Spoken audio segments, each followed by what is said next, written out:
Hello दोस्तों, are के mix entertainment पर आपका स्वागत है। दोस्तों, हरियाली तीज का उत्सव श्रावण मास में शुक्ल पक्ष की तृतीया को मनाया जाता है। यह उत्सव महिलाओं का उत्सव है। सावन में जब संपूर्ण प्रकृति हरी ओढ़नी से आच्छादित होती है, मतलब ओढ़ी जाती है, उस अवसर पर महिलाओं के मन मयूर नृत्य करने लगते हैं। वृक्ष की शाखाओं में झूले पड़ जाते हैं। पूर्वी उत्तर प्रदेश में इसे कजली तीज के रूप में मनाते हैं।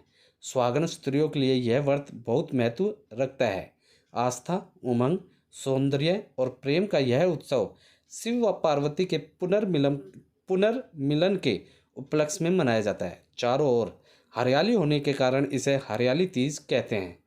इस अवसर पर महिलाएं झूला झूलती हैं, लोकगीत गाती हैं और आनंद मनाती हैं।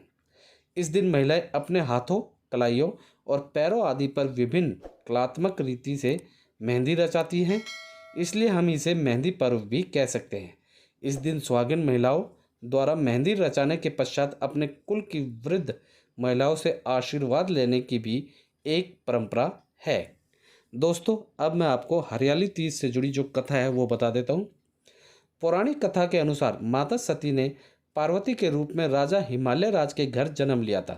वह बचपन से ही शिव को पाने की कामना करती थी, परंतु जब वह विवाह के योग्य हुई तो नारद मुनि ने राजा के सामने पार्वती का विवाह विष्णु जी से करवाने का प्रस्ताव रखा, जिसे राजा हिमालय ने स्वीकार कर लिया। जब पार्वती को यह पता चला तो वह निराश होकर जंगल चली गई और वहाँ पर महादेव को पति के रूप में पाने के लिए रेत का शिवलिंग बनाकर लाखों सैकड़ों वर्षों तक कठोर तप किया। आखिरकार पार्वती की कठोर तपस्या से भगवान शिव प्रसन्न हुए और सावन महीने की शुक्ल पक्ष की तृतीया तिथि को माता पार्वती के सामने प्रकट होकर वरदान स्वरूप पत्नी के रूप में स्वीकृति प्रदान की। पार्वती के पिता हिमालय ने पार्वती की खोज में धरती पाताल एक करवा दिया। जब उन्हें पार्वती वन में स्थित एक गुफा में मिली तो घर जाने से पहले पार्वती ने उनके सामने शर्त रखी कि यदि वह महादेव के साथ उनका विवाह करवाएंगे तभी वह घर जाएगी। तब पिता ने अपनी पुत्री की शर्त मान ली और पूरे विधि विधान के साथ शिव और पार्वती का विवाह करवाया गया। यह तिथि माता पार्वती का मिलन का दिन माना जाता है। महादेव ने पार्वती से कहा कि इस व्रत और कठोर तपस्या के कारण ही हमारा विवाह संभव हुआ।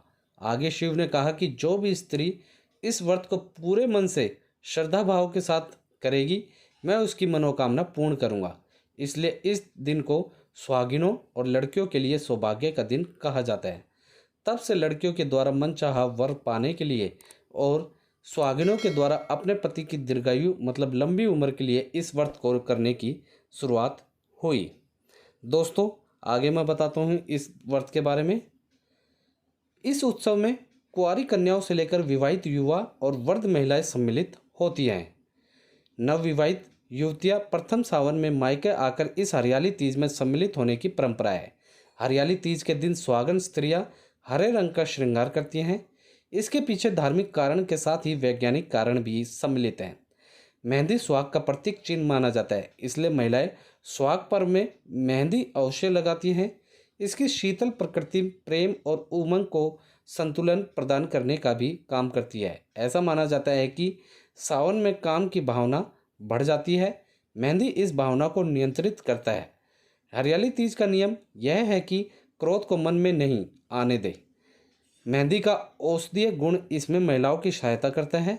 इस व्रत में सास और वर्ष बड़े नई दुल्हन को वस्त्र, हरी चूड़ियाँ, श्रृंगार सामग्री और मिठाइयाँ भेंट करती हैं। इनका उद्देश्य होता है कि दुल्हन का श्रृंगार और सुहाग सदा बना रहे और वंश की वृद्धि हो।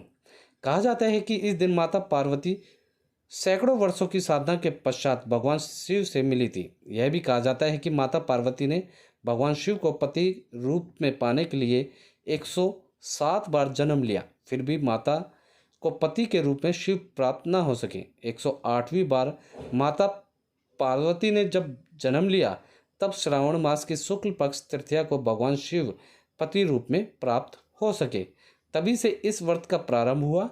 इस अवसर पर जो सुहागन महिलाएं 16 श्रृंगार करके शिव पार्वती की पूजा करती हैं, उनका सुहाग लंबी अवधि तक बना रहता है। साथ ही देवी पार्वती के कहने पर शिव जी ने आशीर्वाद दिया कि जो भी कुंवारी कन्या इस व्रत को रखेगी और शिव पार्वती की पूजा करेगी, उनके विवाह में आने वाली बाधाएं दूर होंगी, साथ ही योग्य वर की प्राप्ति होगी। सुहागन स्त्रियों को इस व्रत से सौभाग्य की प्राप्ति होगी और लंबे समय तक पति के साथ वैवाहिक जीवन को सुख प्राप्त करेगी। इसके लिए कुंवारी और सुहागन दोनों ही इस व्रत को रखती हैं। हरियाली तीज का उत्सव भारत के अनेक भागों में मनाया जाता है, परंतु हरियाणा, चंडीगढ़, राजस्थान और पश्चिमी उत्तर प्रदेश के कुरु और ब्रज आंचल में विशेषकर इसका अधिक महत्व है। हरियाली तीज के अवसर से पहले बहुत से मिष्ठान और पकवान बनाए जाते हैं, जो विवाहित पुत्री के घर सिंधारे के रूप में दिए जाते हैं। यह पकवान फिर पूरे श्रावण माह में खाए जाते हैं। तीज पर विशेष रूप से पकवान भगवान उमा शंकर को भोग में चढ़ाए जाते हैं। भगवान शिव को प्रिय खीर और मालपुए बनाए जाते हैं। घेवर व्यंजन भी विशेष रूप से बनाया जाता है। लंबे समय तक चलने वाले व्यंजन जैसे गुलगुले, शक्करपारे, सेवैया, मंडे आदि भी पकाए जाते हैं। हरियाणा में सुहाली व्यंजन भी बनाया जाता है। तो दोस्तों, उम्मीद करता हूँ इस वीडियो में मैंने आपको हरियाली तीज से जुड़ी सारी छोटी बड़ी जानकारी अच्छे से दे दी होगी। दोस्तों, जानकारी अच्छी लगी तो वीडियो को लाइक करें, मैक्सिमम से मैक्सिमम हर जगह इसे शेयर करें। कमेंट सेशन में आप हरियाली तीज के बारे में जो कुछ भी कहना चाहते हैं, आप लोग हमें कमेंट सेशन में लिख के ज़रूर बताएं दोस्तों। और दोस्तों, वीडियो अच्छी लगी तो जैसे लाइक शेयर करें। और इसी के साथ यदि आप लोग मेरे चैनल पर नए हैं तो सब्सक्राइब बटन को दबाकर मेरे चैनल को सब्सक्राइब करें और न्यू नोटिफिकेशंस के लिए बेल आइकन पर क्लिक करें, ताकि आपको ऐसी ही वीडियोस टाइम टू टाइम और सबसे पहले मिल सके। दोस्तों, ऐसी ही वीडियोस आप फेसबुक और इंस्टाग्राम पर देखने के लिए मेरे पेज RK मिक्स एंटरटेनमेंट को फॉलो करना ना भूलें। धन्यवाद दोस्तों। जय हिंद।